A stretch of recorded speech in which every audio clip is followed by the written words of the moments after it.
we hope that it won't be the last. Before I introduce our panelists, I just want to deal with a little bit of housekeeping. Could I just ask that everybody make sure that their cameras and mics are turned off, and otherwise we get interference. And we want to encourage you to ask questions throughout the event, but please post them in the chat, and the careers advisor that is on duty in the chat assisting me will make sure that those get to me, and we will try to, as much as we can, to answer all the questions that you have to ask. So just again, before I introduce the panelists, I just want to give you a bit of background about what a career conversation is. So today we're talking about social development, which covers very many aspects of improving the well-being of the individual in society. And but we want to really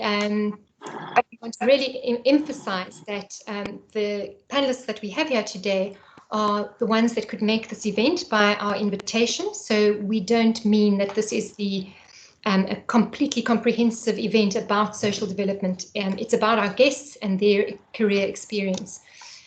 So could I just ask that Aisha, Luvuyo and Bronwyn, if you could just switch on your cameras. I'm just going to introduce you.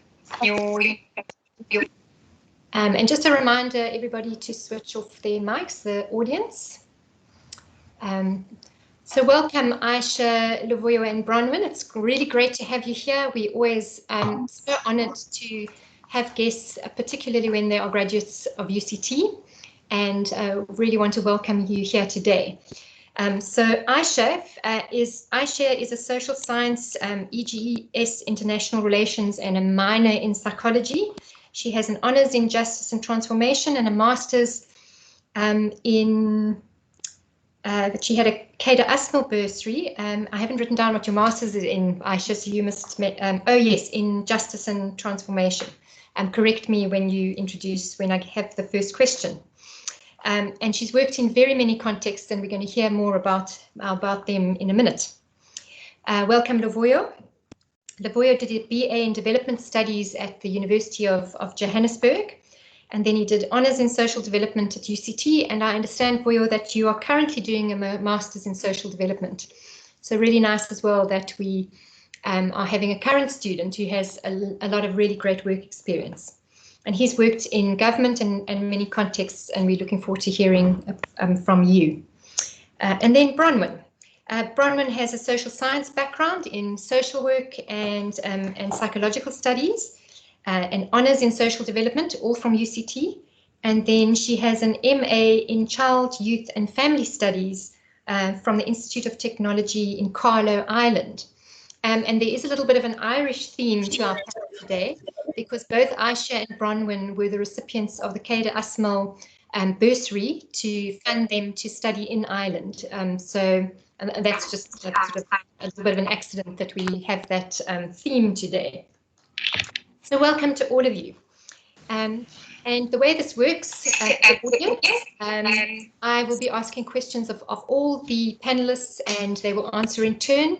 And then we will go through the questions, but there will be plenty of time for us to deal with the questions that you ask as students. So please ask your questions in this chat. In fact, the student questions are often the best part. Right, so Aisha, I'm just going to ask that Aisha go, and then Luvuyo, and then Bronwyn.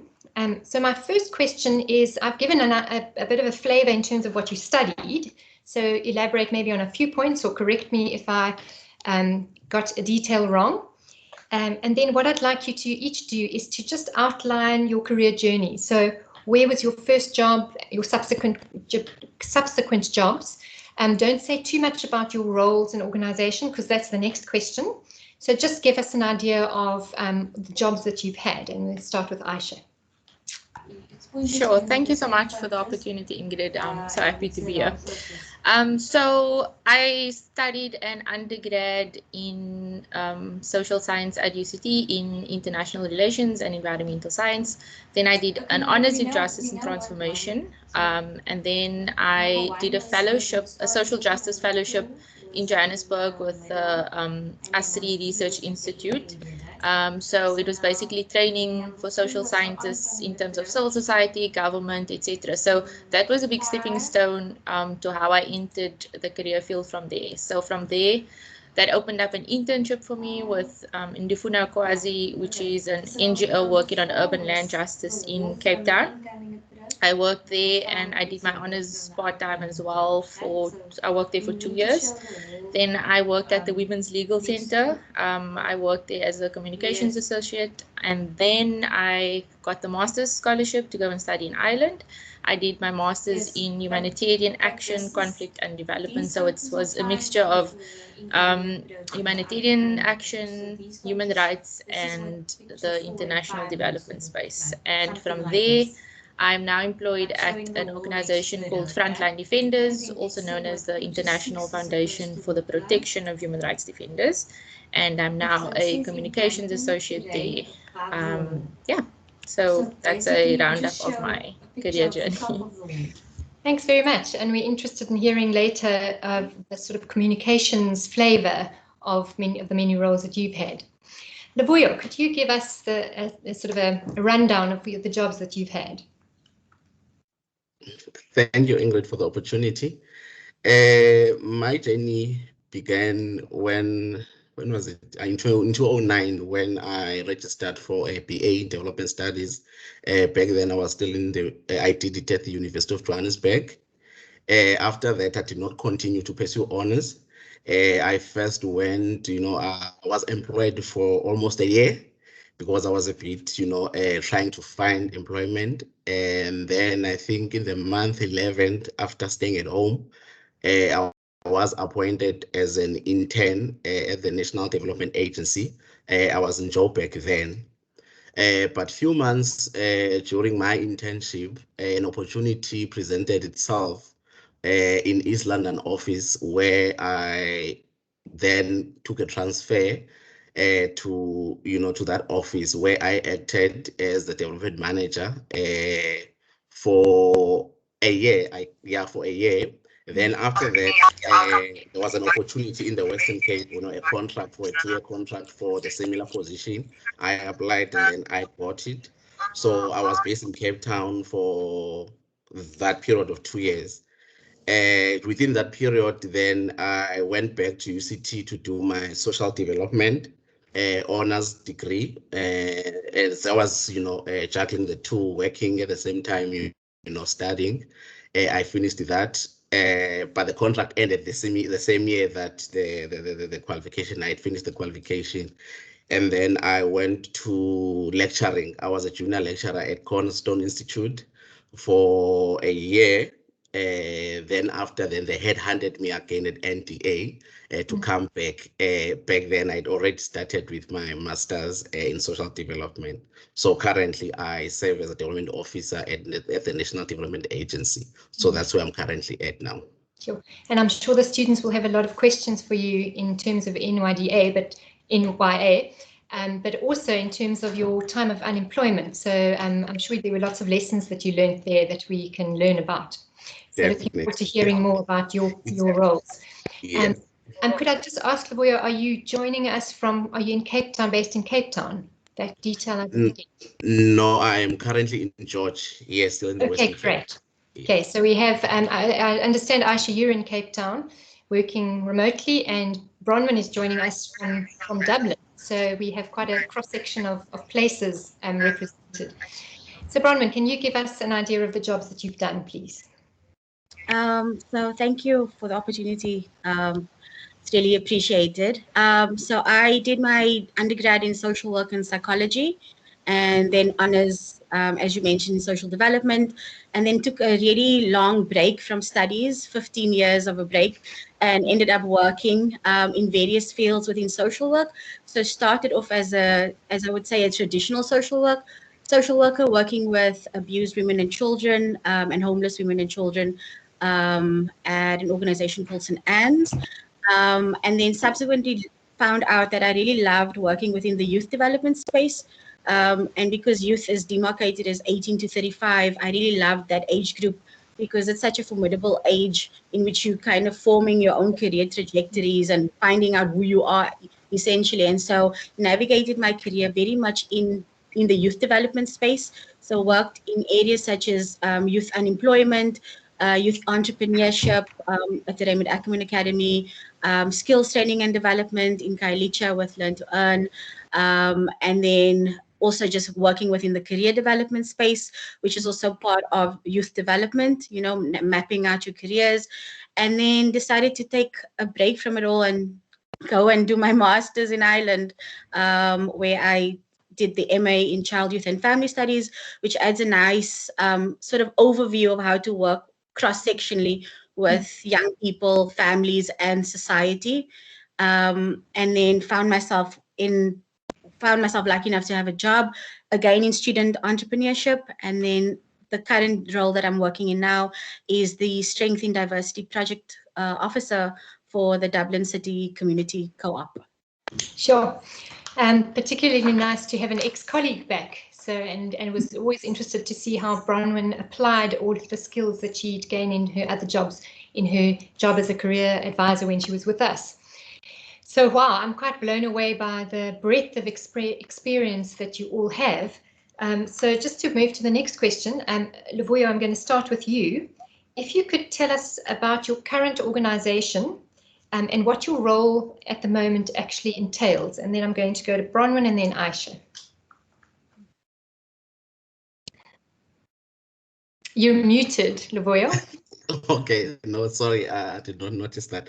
Oh, okay, currently, as I said earlier on, that I work for the National Development Agency. Is an agency that is responsible, you know, for the civil society within South Africa. So basically, we are mandated to provide funding to civil society organizations that mainly focuses on early childhood development, income generating projects, and also food security. So basically, we work with projects that are within the sectors that I have mentioned. So my role as a development officer is to ensure that I do mobilize, you know, do mobilization within communities, formalize organizations if there aren't any. Then from there, I train them, you know, from the assessment that I would have conducted, I train them. After training them, our trainings varies, you know, you get your trainings in compliance, NPO compliance, you get trainings on financial management, basic bookkeeping, and project management, and so on and so on. So basically, my role is to ensure that organizations are compliant and they are able to use the funding that we also, you know, that I'm responsible for. So each and every year I've got an amount that I'm given to say roll out projects that are within these spaces that I've just mentioned. So yeah, basically that's my role. Sure. Very interesting. We'll pick up on, you've mentioned a few skills that I'm going to pick up on. So we look forward to coming back to hear about those. Bronwyn. So as my role as project coordinator within the Strength in Diversity program, the Dublin City Community Co-op works extensively with the migrant communities in the inner city of Dublin.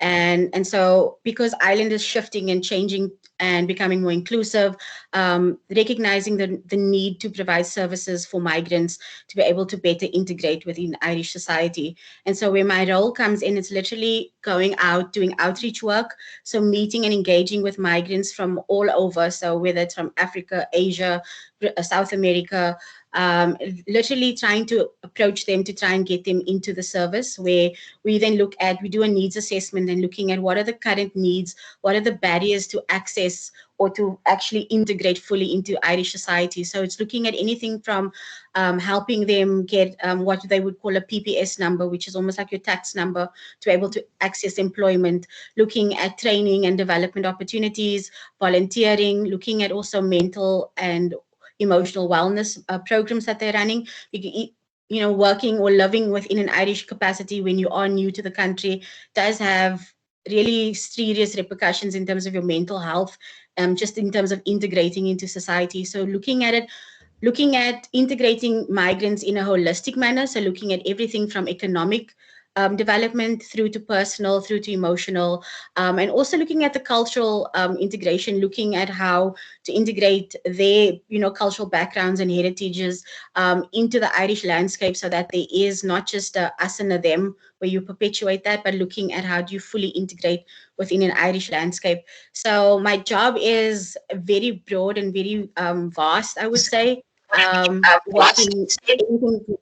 And so it's important to really connect with other organizations. So because it's a co-op, we're part of an umbrella of organizations, I would say, and we're about 13 organizations within the co-op. So, and each member organization renders a different service that would be relevant to a migrant. So some people are doing youth services, some people are doing employment programs. So it's really about connecting migrants with these opportunities so that they can fully integrate into Irish society. Sure. And interestingly, I know that you yourself had to integrate into Irish society when you studied there, so I'm sure this is close to your heart. Thanks, Bronwyn.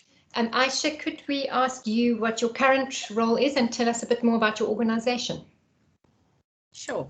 So I work at Frontline Defenders. What Frontline Defenders do is they're an international organization and they provide support to human rights defenders all around the world. So human rights defenders is just another way of describing activists working on different issues.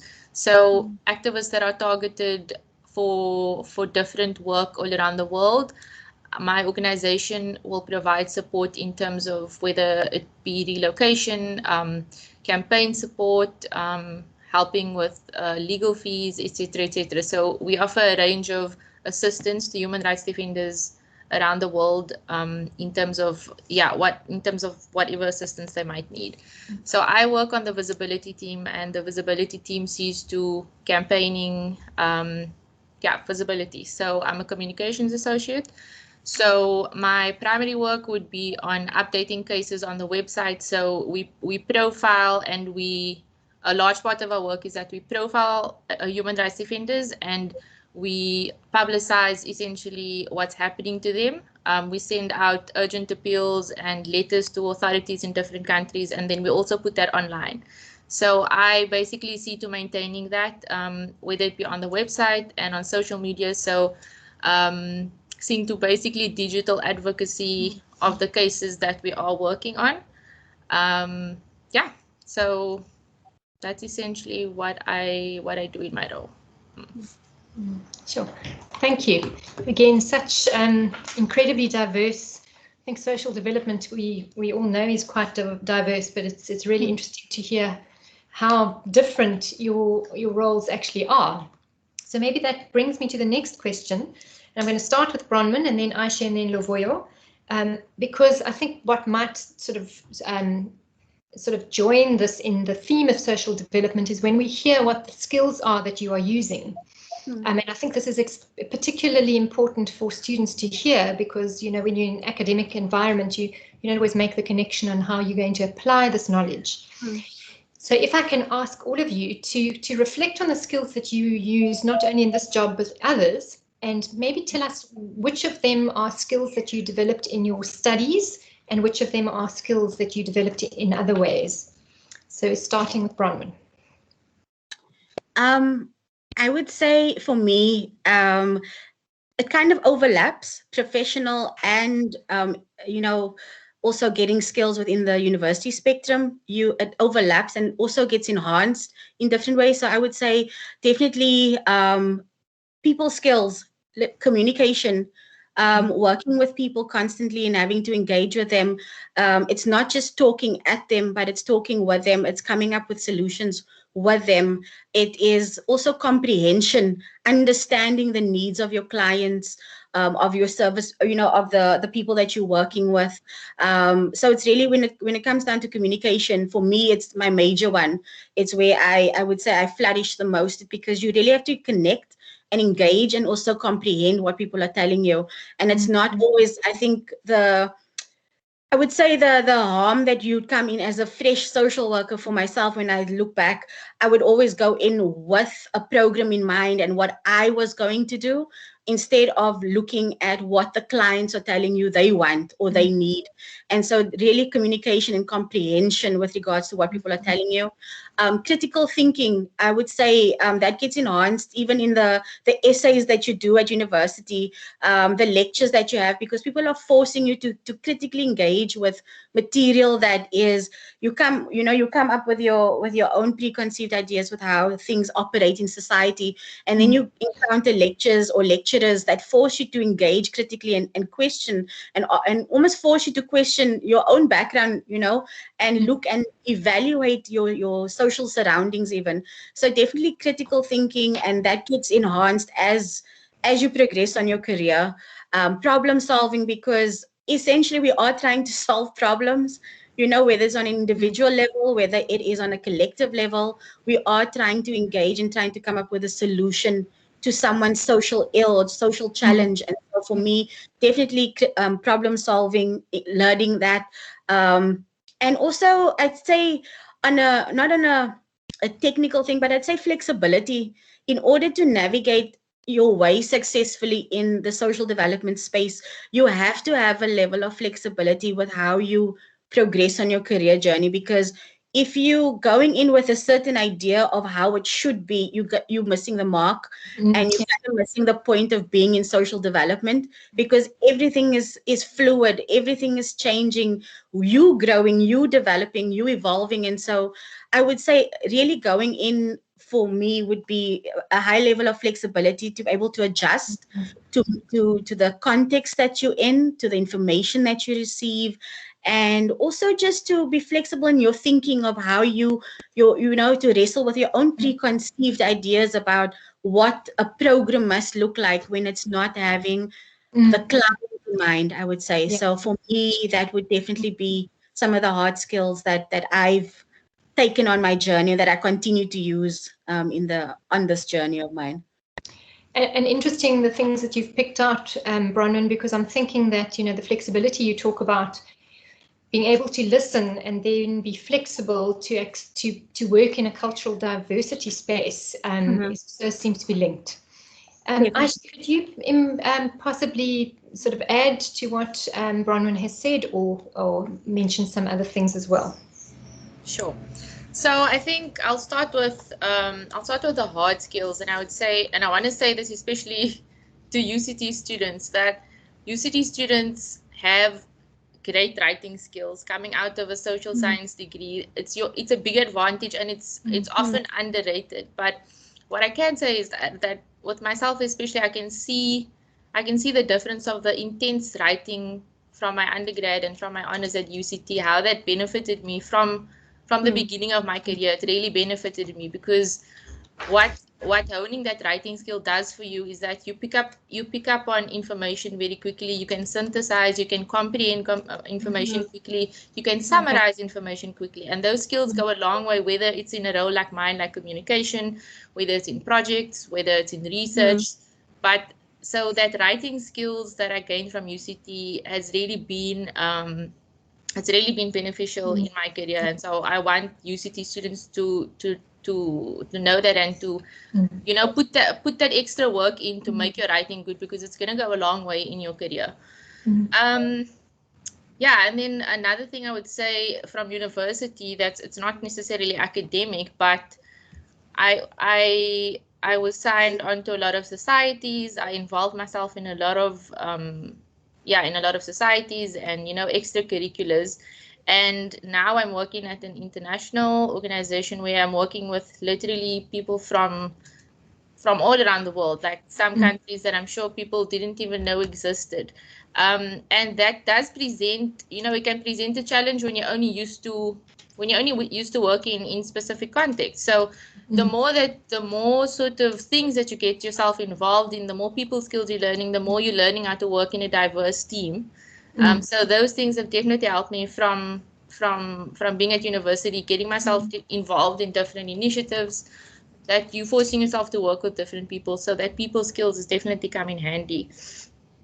So I think that I would emphasize those two as the biggest skills, that working with diverse teams and the writing skills from UCT. I also think I mean, we must be careful how we approach it, but when you learn to work under pressure at university, and if you learn to manage your time well, that's also going to come in handy in your career.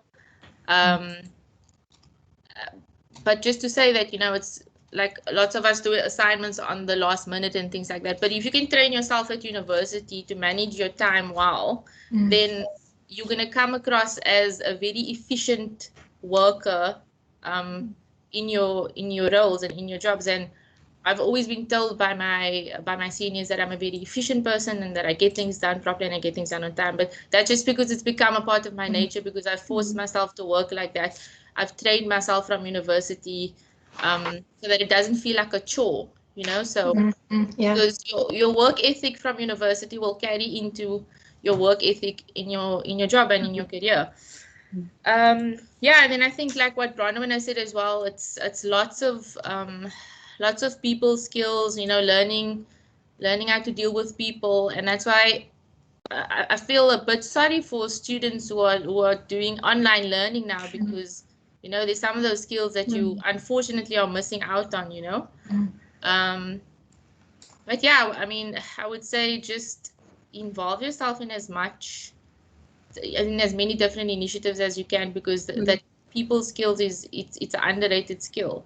Yeah, would be my input. Thank you for that. I think that most of the students attending today are humanities students, and in terms of the time of the semester, I know there are not lots of essay deadlines and exams coming up, so I think it's really a word in season that people can make sense of the writing that they're currently doing. So I think that's a very encouraging thing to say right now at this time of the year. Thank you. Thank you. Luvuyo, what do you have to add? Thank you, Ingrid. Thank you, Ingrid. You know, one of the disadvantages of speaking the last, you know, you don't know what to say because everyone has just, you know, spoken the points. But, you know, having said that, one of the things that, one of the skills that I'm grateful for, you know, having been part of the program, the social development program, was that the program itself has taught me to be able to work independently. And one thing that I'm grateful for, you know, especially with COVID, you know, when, you know, we had to work, you know, indoors and remotely. So that's where actually when I realized that, you know, how one has grown independently to be able to work without being told what to do and when to do, you know. So just making sure that we are forever on time with deadlines and all that, because at the end of the day, work had to continue despite, you know, that we're indoors. Being part of the work that, you know, one does, you know, one of the things, another thing, you know, adding on what Aisha is talking about on, you know, writing, proposal writing, for instance, for me has been the core of my job, because I write proposal almost, you know, 60% of my work. Yes, the rest I do here and there. So it has enabled me and it has helped me to grow, to finish my project management skills as well. You know, I do not have a formal qualification in project management, but through my work and experience and exposure, I've been able now to, you know, to gain confidence and experiences as well. So, but other than that, yes, you know, one has been able to work under pressure, and, you know, being part of the course or being at UCT, you know, as Aisha was saying, you know, because when I first got there, having had, I'm not going to talk about the other institution, but, you know, when I get to UCT, I saw here the culture is something else. I'm like, okay, am I going to be able to catch up with this moving train? But one gotten used to that and somehow has been able to, you know, to be that space where you like, at least now I'm very independent and I'm able to do things on my own. Basically, I'm self-disciplined. Lastly, Ingrid, you know, one of the skills that, you know, that I personally have seen manifesting in my life, because my work involves, you know, interacting with different stakeholders. So being able to have, you know, the people skill, being able to build relations, you know, has enabled me to find myself being the, you know, being the go-to guy, one would say, you know, whenever we need to have a stakeholder engagement, they know that Luvuyo is the right person to actually, you know, handle the stakeholders.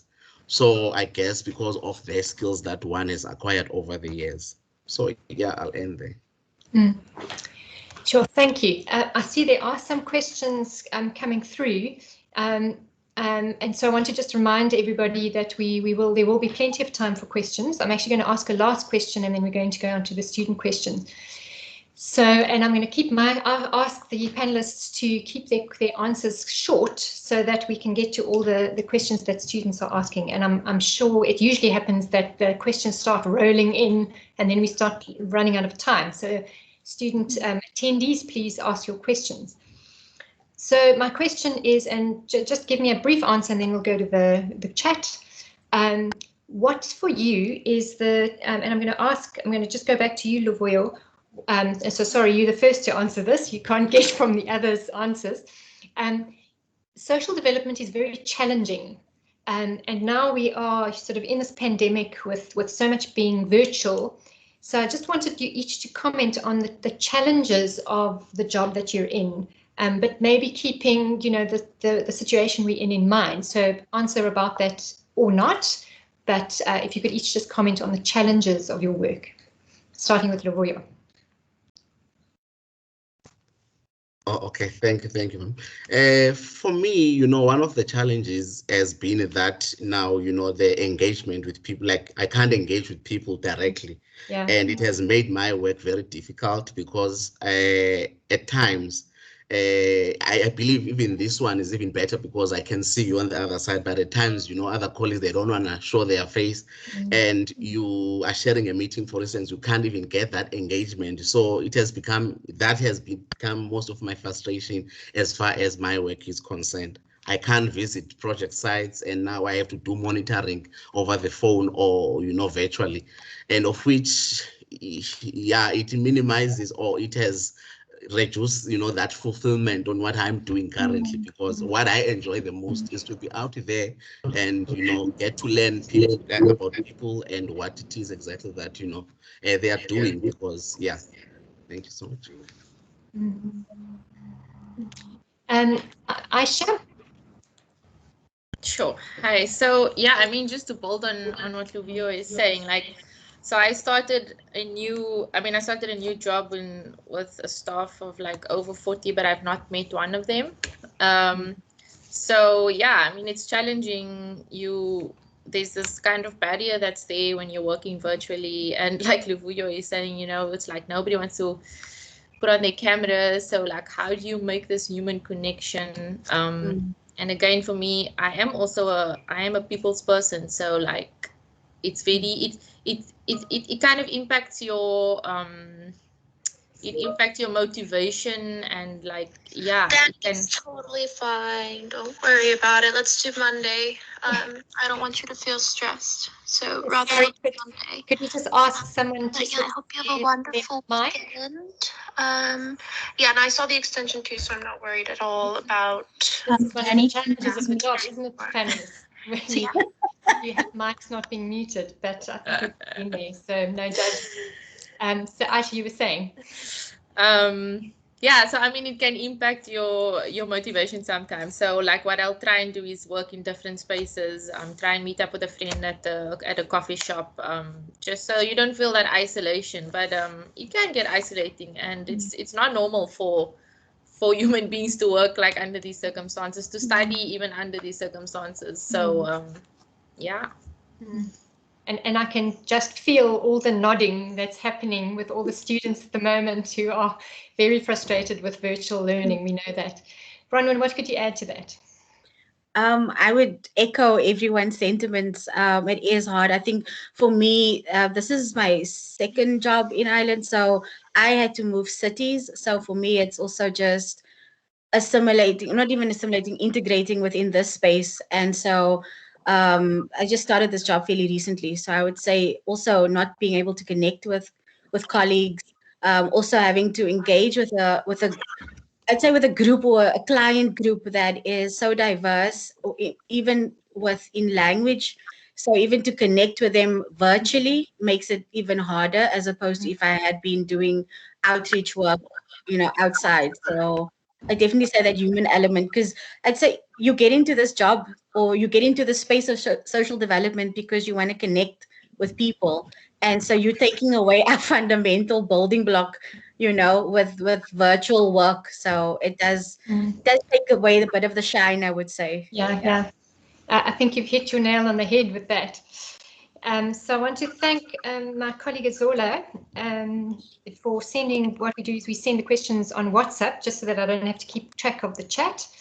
And for the panelists, if you maybe just raise your hand if you'd like to answer the question. Sometimes it's just really something that you feel strongly about, and then we'd ask if others will add. But if one response is fine, and sometimes they are addressed to particular panelists. The first question is: are there organizations or people you can reach out to while studying in order to gain experience, for example, internships or NGOs that you can join that will benefit your career? Could we have a wave from someone who'd like to answer that? Aisha? I mean, there's honestly, there's so many NGOs out there in South Africa. I think that a lot of the problem is that at the student level, students don't know about that, right? So number one, I would say there's a website called NGO Pulse. It's got a comprehensive list of NGOs in South Africa. They've got like openings for internships, for jobs, for all of those things. So I would say like keep an eye on websites like that. Follow these NGOs on Twitter. Often if you're on Twitter, like you follow one, they'll retweet something of another NGO, and that's how you get to know like who are the players in the space, etc., etc. Another thing I would also say is once you do, I mean, it's easy enough. You're a UCT student, you know how to research. Like once you find a few organizations that align with your interests, especially when you're a student, like you actually have so much free time that you don't realize how much free time you actually have until you're working. And I know that it's difficult to understand that as a student when you're doing your assignments and your work and stuff like that. But the flexibility of your time is there. And I would say I would highly encourage students that if you economically can afford to offer, to volunteer for free at an NGO or in a space that you would like to work in, then to do that. So if you're on a bursary, if you can afford to give like a few hours a week of your time for free, just try and like connect yourself to an NGO and say like, I've got a few hours of free time that I can offer you. What would you like me to do? Because that will count as work experience. That will count as exposure. And it's often much harder to do those things for free. And it's also, you shouldn't be doing it for free in the first place, but it's harder to do that when you're looking for a job and you can't get entry into the fields because you don't have any experience. So it's like this catch-22 that's very difficult, where you need to build experience, but I'm not being given a chance to build experience. So yeah, I would say get that as quickly as you can. Yeah. Okay, I'm going to, there are lots of questions coming in now, so if we can move through them quickly. So Bronwyn or Luvuyo, have you got anything different to add? But I'm going to go into the next one, and we can maybe sort of wrap up at the end. What are the key things you wish you knew after graduating with just a degree in social development or social work? Who would like to take that? I'll do it. Brenda. Bronwyn, sorry.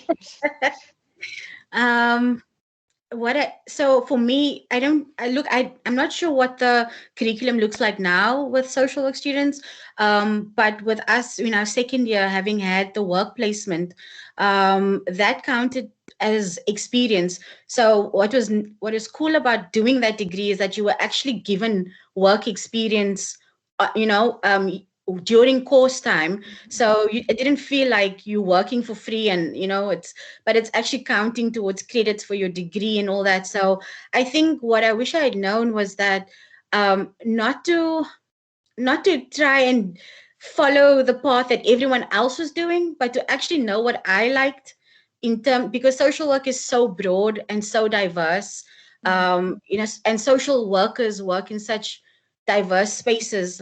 So I think for me, I wish I'd known that in the beginning, that to follow my passion, what I was, I picked a subgroup that I was really passionate about, and I wish I'd chosen that group earlier so that I could actually hone my skills a bit more within the youth development space, as opposed to working in spaces I knew this was just not for me, and almost having a bit of resentment towards it. So I think tying onto Aisha's answer even earlier was just, when you are looking at volunteering and when you are looking at developing your skills, look at what is your why are you wanting to volunteer, what is your purpose, like what impact do you want to make, as opposed to just doing something because it looks good, you know. And so I think it's important that when you are even trying to figure out organizations to work at, always not look at the pay packet that they're going to give you, but also look at where you're going to add the most value and where you're going to learn the most as well, you know, and where's there a space to grow. So I wish that I had been a bit more true to myself in terms of following my career path. Yeah. Anything to add, Luvuyo? Or should I go on to the next one? I think let's take another question, ma'am, because of time. Okay, these two are linked. Someone asks, where did you start after graduating? And the next question is, I'm a final year student who wants to pursue social development. And what advice would you give to final year students? And which organizations or people can one reach out to in terms of internships or employment? So I think some of that has been touched on. So if there's anything new to say, what happens sometimes is questions come through while you're answering others. So if there's new information that touches on, anything to add from any of you? Luvuyo. I can add. Thank you, ma'am. Just to answer the question, ma'am, like for instance, I know, you know, the question where to from after graduation. It's a very scary question. I've been there, you know, as a graduate, you ask yourself, then what? You know, you get the pressure from our families. We've got those aunts who always ask you, when I'm graduating, after graduating, what are you gonna be? You know, it's unfortunate with social development. It's not a professional, you know, a qualification that, you know, like a social work, you know that I'll be registered with, you know, psycha, and then I'll get this. So with social development, you first you need to think as to what it is that I can be, you know. But the honest truth is you can be anything you wanna be. You know what it is that you want to be, because social development itself gives you skills and knowledge, you know, skills that, you know, you can actually pursue. You can work either in government, you can work in private sector, you can work within international organizations. So it depending on what it is that you want to be and where you want to be. So one thing though, I would just also add towards what Aisha and Bronwyn were saying.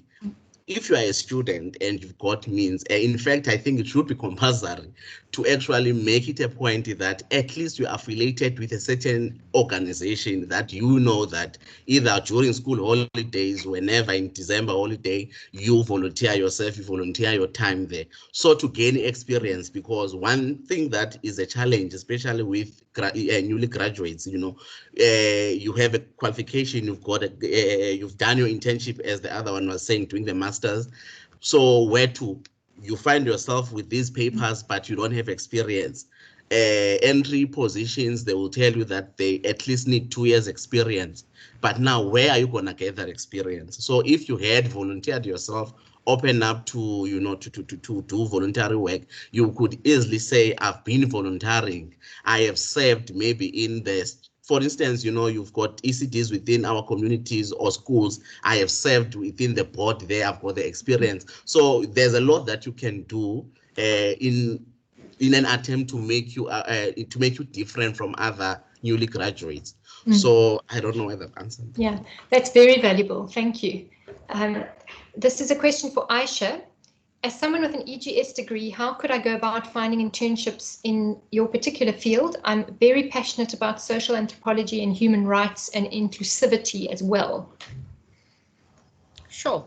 So I think another misconception you have, especially at the undergrad level, is that if you study an EGS degree, that only EGS companies are going to hire you. And that's really not the case. Like, I think in civil society, your degree just needs to show that you've got a background and understanding of social science and human rights. As long as your degree has some aspect of that, it doesn't tie you down, and it doesn't mean that you know, you can't enter like the human rights sector, you can't enter social development. It really doesn't mean that. So I would say, if you're thinking of, firstly, if you're thinking of studying further and you know you want to go into human rights, then align your studies a little bit more with that. And it's not gonna give the impression that you're shifting too big, or that you don't know what you want, because like, yeah, people in the sector have come from like all different fields of life. Some people come from accounting and then they end up working in the humanitarian sector. Like, at this level, honestly, your background, it really doesn't tie you down to, like, you know, the sector. So if you're an EJ student and you're interested in working in human rights, then I mean, don't see that as a barrier, you know, see that as an opening. It was when I was studying EGS and I studied the social, it was when we did the social aspects of EGS that is what actually led me towards studying politics and towards wanting to work in human rights. So you probably may be sitting in a similar position where you're now being exposed to that and you're actually realizing this is your interest. So again, like, just approach the NGOs and do research on the places that you're interested in working in. And it's about marketing yourself with your skills and focus on the aspects of your degree that speak to human rights. And yeah, it's about marketing yourself properly to show that, you know, I can be valuable here, or I can be valuable there. So I hope that helps. Yeah. Yes, I'm sure it will. I just want to add, if I could ask one of my colleagues to maybe pop the link in the chat. But a very good way to research organizations is something called informational interviewing. And that often gets you into a space to find out what jobs are about, and often there are hidden opportunities there. I think that we, in our quick answers, may have answered this question. The next person asked, do you always have to do an internship before full-time employment? Are there employers who take postgrad students fresh out of university? I think in terms of summary, I think all of you have said how important it is to have some sort of work experience, even if it's voluntary. So it doesn't necessarily have to be an internship, a formal internship. Did any of you want to add to that? Aisha. What I want to say is that, look, the reality of employment in South Africa right now is that, I don't know, I saw the statistic that up to 74% of youth is unemployed. I wouldn't say it's like, you know, doing articles is the only way you become a lawyer, that doing an internship is the only way you get into the space. But I will say, from my experience and from understanding how other people have entered the space, is that it ups your chances probably by 80%. If you're looking at somebody with voluntary work as opposed to somebody with an internship, the person with the internship is going to be favored. When you're starting as an intern, people are more willing to invest in you and build you up into the organization. So I do just want to say that it increases your chances by a lot. It doesn't mean that it's, you know, like it's the only way to get in, but I do feel like it's the most likely way to get into the space. Thank you. Any elaboration on that, or should I go to the next question? So this is just a general question. The person says, students are aware of NGO Plus to search for jobs. Is there a platform for international opportunities? Are any of you aware of that? So yeah, if I can just add, I would say that, as Aisha just touched on, it is about information gathering. It literally is doing your homework. You know what I mean? It is about researching. It sounds cliche and it sounds like, oh my word, do we have to do more work? But the reality is that finding a job is a job in itself.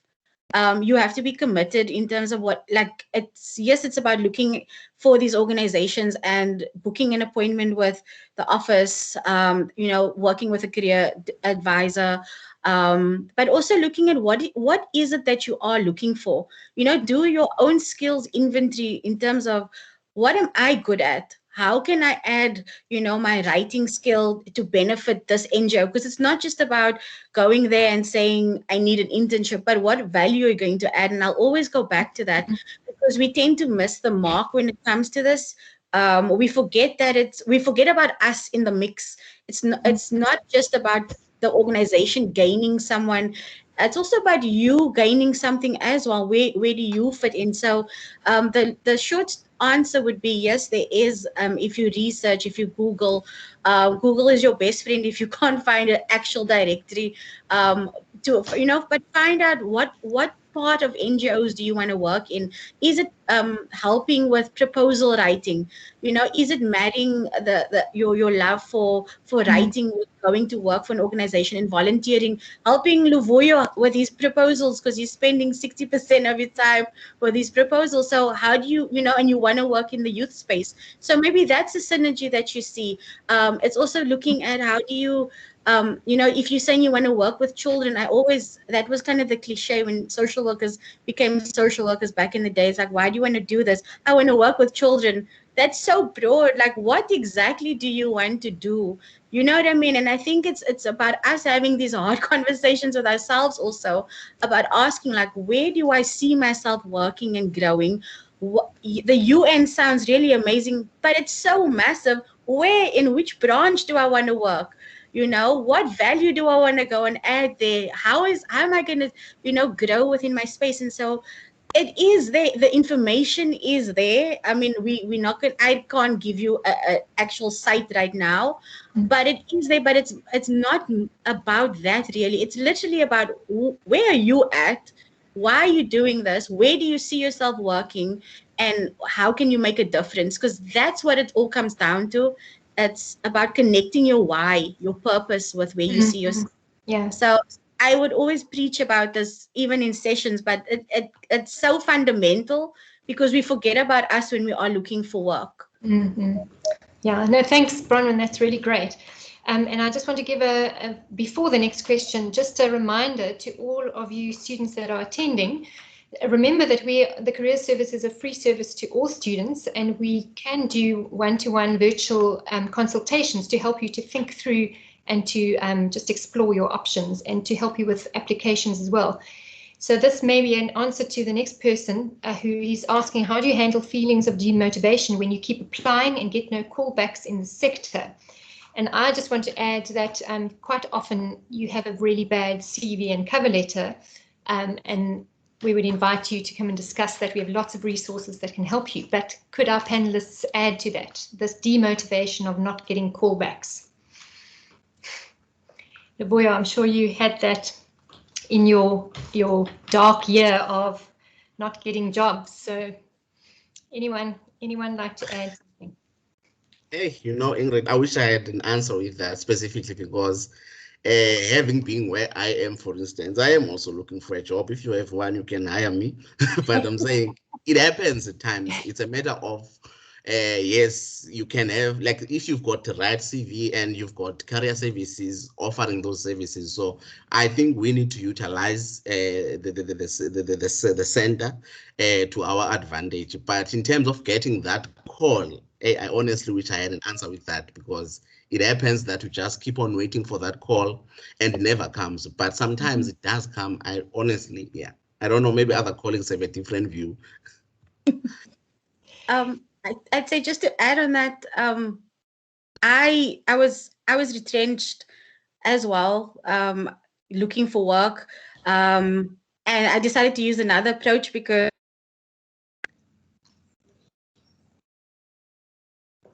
organizations that I wanted to work at, and I said, I'm available.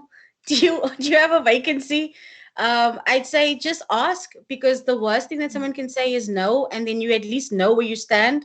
So that's how I ended up at the Raymond Ackerman Academy after being retrenched at the other organization. I literally loved the entrepreneurship space, and I knew that's what they were doing. And so I approached them, and it just so happened that they were advertising for a role similar to what I was doing.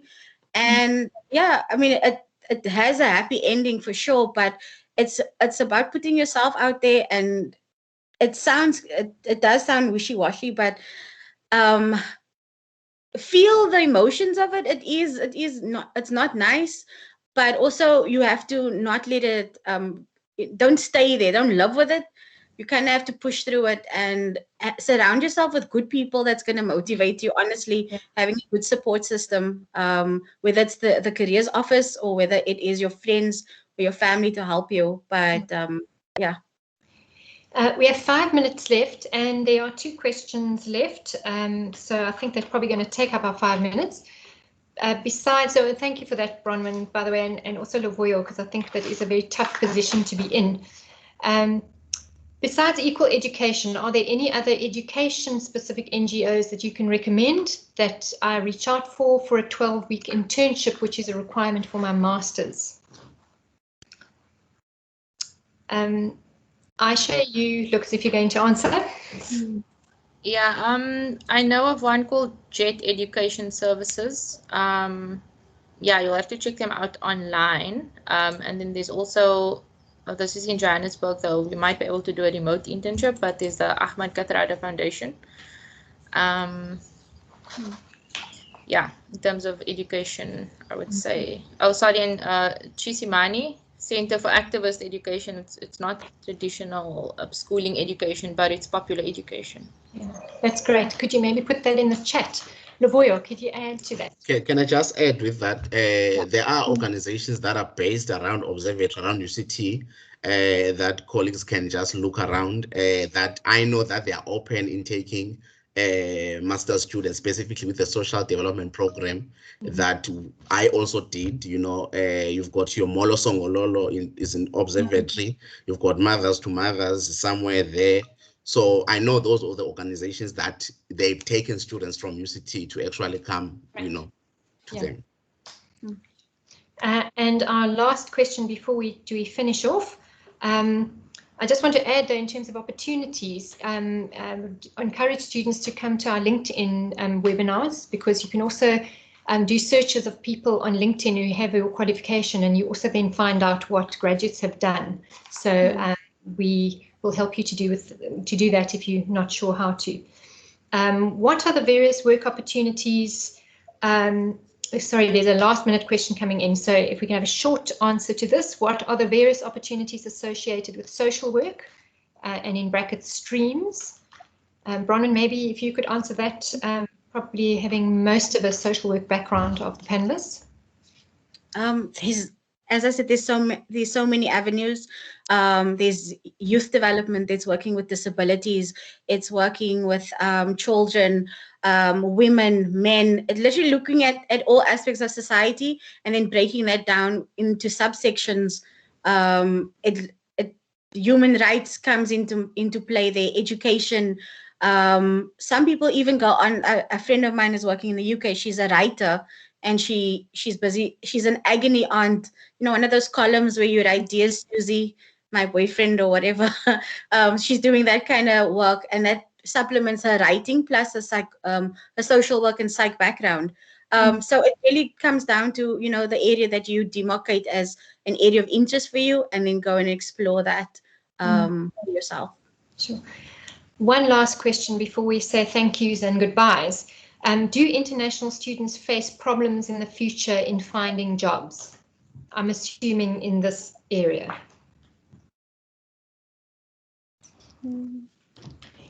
I mean, I can try and answer it. I think if you're talking about South Africa, like, I can't answer that context specifically because I know there's like visa issues and work permits and that kind of thing. But in the international space, there are less barriers in terms of your nationality to getting jobs in my sector, specifically in human rights and international development. So I wouldn't necessarily say, you know, yeah, as in, you know, what, when you're saying international students in the international sector, like, what are we basing it on? Because we're all international.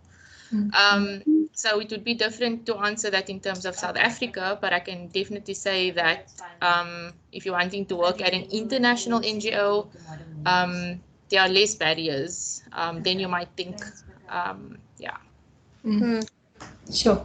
Anything to add as our last question? Just in response to this last question. And just while you're thinking, I just want to encourage everybody to please fill in our feedback form. it's really important for us to know, whether what we're doing is valuable, and we really value your comments. Aisha, what would you like to add? Sorry, it's not on that. I was just wanting to mention before I logged off that I have been for the last few months wanting to start a mentorship space for social science students. So I just wanted to put that out there. I'll put my Twitter handle in the chat, and I think that will be the best way, because I'll put it out on there once things are finalized. But just to say, I've been meaning to start a mentorship space for social science students. So if anyone is interested in joining that space, you can keep an eye out. I don't know if I could maybe send the information to the career service, but yeah. Yes, thank you very much. That would be great. It's always really sort of sad. I actually have many more questions for all of you, and I almost feel we've only scratched the surface. So, but I think I was thinking, Bronwyn, when you said that people say they want to work with children, I think many more say, I want to work with people. So I think this panel has really sort of helped us to see more tangibly what you actually can do, because I think many of the students who are interested in social development are interested in working with people. So thank you so much for your time and for sharing your wisdom and your experience and your comments. It's been a really rich afternoon, and we really are very thankful that you made the time to come and give back to your alma mater. And thank you all the students for attending. We're really pleased to have you, and I think we had a good number despite the closeness to exams and this time of year with lots of assignments. So thank you so much for attending, and thank you to the panelists, and have a good afternoon. Thanks to all of you. Thank you so much. Thank you.